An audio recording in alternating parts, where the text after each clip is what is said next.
The SS Californian was a British cargo ship commanded by Captain Stanley Lord.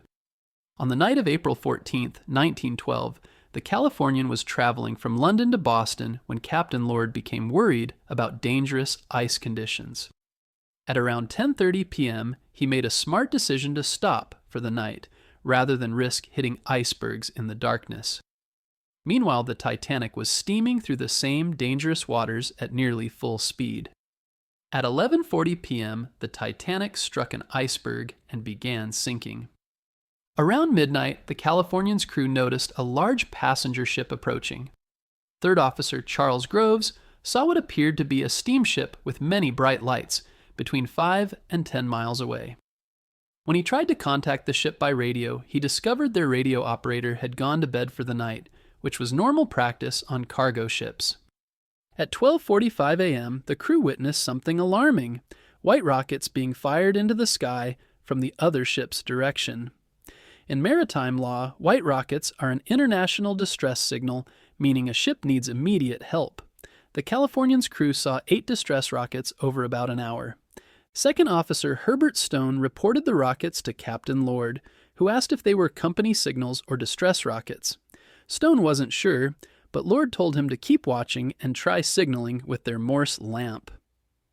Stone and Apprentice Officer James Gibson watched the mysterious ship for hours, seeing its lights gradually disappear until it vanished around 2:20 a.m. They were actually witnessing the Titanic sinking beneath the waves. The next morning, Captain Lord learned the shocking truth when his radio operator received messages about the Titanic disaster. The ship had sunk in the exact area where they had seen the distress rockets. When the Californian arrived at the scene, they found only debris and the rescue ship Carpathia picking up survivors. The British inquiry into the disaster severely criticized Captain Lord and his crew. The official report concluded that the Californian could have reached the Titanic and saved many lives if they had responded to the distress signals.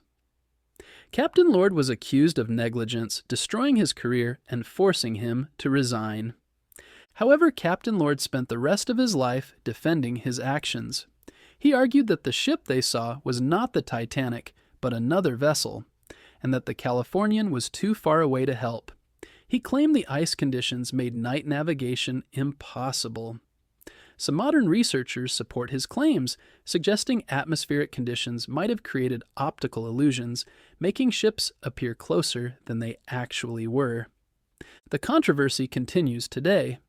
Some maritime experts believe Captain Lord was unfairly blamed and that the Californian was much farther from the Titanic than originally thought. Others maintain that his failure to properly investigate the distress rockets was inexcusable and that his ship could have saved hundreds of lives.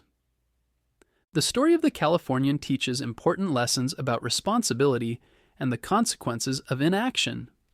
Whether or not they could have actually saved lives, the crew's failure to properly respond to distress signals remains one of the most controversial aspects of the Titanic disaster. It reminds us that sometimes being in the right place at the right time isn't enough. We must also be willing to take action when others need our help.